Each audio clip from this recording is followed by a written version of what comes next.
Greetings from the front porch of my Airbnb in Miami. I promised everyone updates. They're coming via video. That's just the way it's happening. Today was a great day for the cheesecakes. It's been a good trip for the cheesecakes. It's been a kind of bad day for me. I mean, I always have to remind myself, like, if this is where your worst days are, then yes, I'm smoking. Everyone knows me. I'm a chain smoker. That's not a secret. I've always said, if you spend your worst days like this, somewhere beautiful, it's not bad. Let's see, cheesecakes. Everyone knows kind of the original plan. Well, it wasn't a plan, but it was like this loose sort of idea. I went a little crazy. I decided, like, I am launching these cheesecakes this year. As we all know, I promised myself I was going to do that.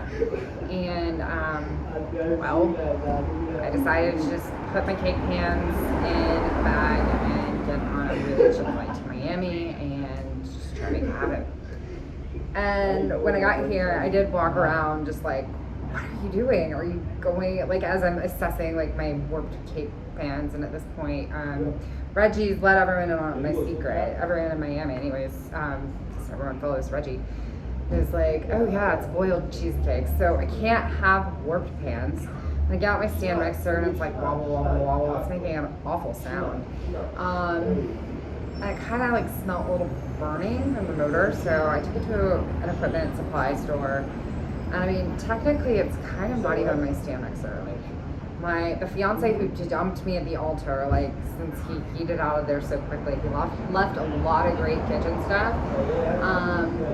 And then I used it for a while, and then when I got really sad and was like, I'm not gonna bake cheesecakes anymore, I sold it to my friend Bethany for, she owns the food truck I worked at for a little bit. I sold it to her for her empanada business, and then she sold it back to me, but I don't think I ever collected money for the cheesecake business. And so, now it's in a Miami restaurant equipment repair shop. So, yeah, went through all of that stuff, got what I needed, sourced enough cream cheese to do this in the middle of a cream cheese shortage. Got some great, like, I'm not gonna lie, like, I threw out my first batch of cheesecakes. They just were not my cheesecake. And I've been there before, and I'm just like, I'm not putting my name on this. Like, this is a good cheesecake. I don't want people to like it just for the cause. Like, I mean, that's why I'm here, but, like, if you're gonna put something into the world, it needs to be good. And my cheesecake is good. And so I threw out the first batch. They were not my cheesecake. They were okay, but they weren't special.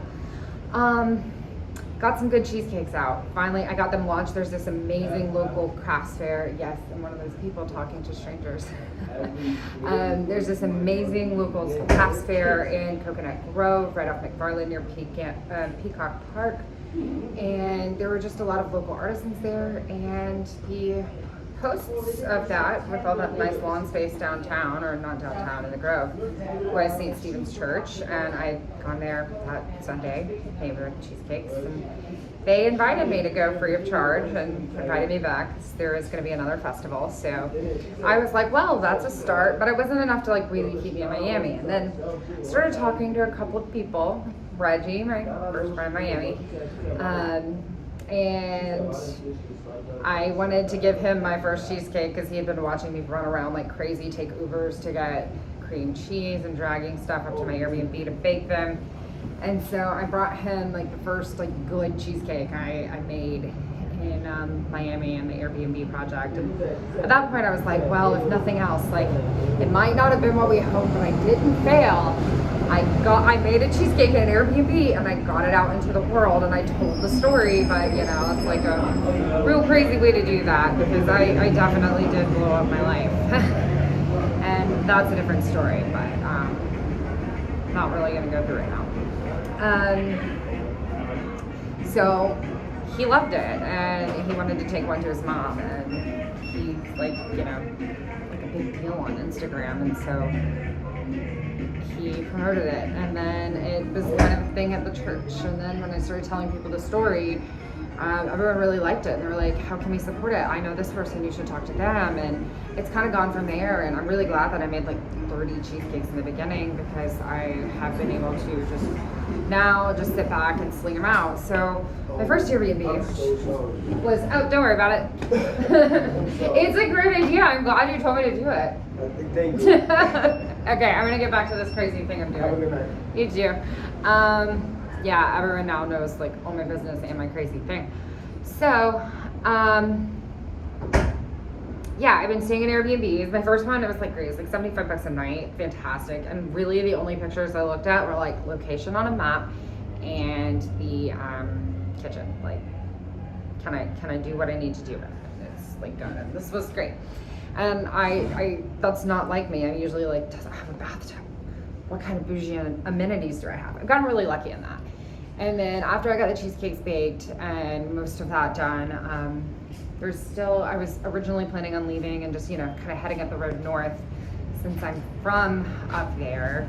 Well, not from up there, but like I had a lot of friends, a little further north and in Georgia, and I was going to go there and sling some cheesecakes and head up to DC and then back to Maine. I mean, I didn't have a plan, but I just sort of had a loose structure in my head and how I wanted it to work out. And I don't know, I just wanted to get support and talk about the mission and see if I could turn it into a thing. And then at some point, as some doors started opening and doors started closing, and that's more of a story, but for the sake of telling the whole picture, I'll skip some of it. I decided to stay in Miami a little longer and pursue some things, and I got some advice from a really good friend, thanks John, who said, build a following, and I'm exploring the connections, and they have gotten a following, and some really amazing, incredible people have reached out, so I want to stay here and do that. I decided that in order to do this, since it is the thing I care about the most, I can't ruin it by forcing it to be what I dream it to be, like me coming back to Maine and having my little bootleg cheesecake factory. If it's gonna be more successful in Miami, then I need to explore that here, because for me, it's not about me and the cheesecake and making Jess successful and happy wherever she is, because like I've said a bunch of times, if that's what it was about, then I could go get a job on somebody else's payroll and it would be a lot less stressful. But I really passionately care about this, because I look at my life almost every day and I think of a life destroyed, and in so many ways I'm so much happier than when it wasn't, than I was when it wasn't in shambles, because let's just be real. I mean, I got sued for $4 million and was like working 3 jobs, and my friends like employed me doing everything, like just of all trades. It was a struggle, and I still to this day think if I, with all of my privilege and education and access to means and friends who had the ability to support me, if I was destroyed, then other women who don't have those things do not stand a chance. And it's really immigrant and refugee women. They already do not feel safe or don't have access to the protections of our justice and legal system, and they already don't really feel comfortable approaching law enforcement. And there's so many things that need to be done to, systemically change these things for all women, but specifically the most vulnerable. And I have kind of like beat myself up over that for years, because once I see a problem, I just want to change it. And I thought, like, everyone just says, start small. And I thought, what can I do in my corner of the world? And after everything I've been through, there are so many things you can do to prevent, educate, and, related to abuse and domestic violence. But what I care about is survivors and making other women survivors, and also empowering other women so that what happened to me does not happen to them, because you should not be destroyed leaving an abusive situation. And women who are economically free are truly free. And I want to do what I can to empower women to be economically free. So I've said it a million times. That's why the cheesecakes are here. And if that means I don't get to leave, you know, be in Maine for a while, which is my favorite place in this world. We all know I'm terrible with relationships and anything involving that in general. It's just not good. I dated a guy and then I went on like 2-ish dates. Yeah, it's bad. But Maine has been good to me. Maine is like my biggest love. And over the last couple of days, I've decided like I'm willing to give that up for a while if it means I can launch these cheesecakes in Miami. I'm gonna stay here, at least for the next 2 weeks, but probably through Christmas. And I'm gonna really explore doing this. So you guys know what I'm gonna ask for. I'm gonna ask for a Christmas present early. I'm gonna ask for my birthday present early because my birthday is January 29th, so just throw them all in there.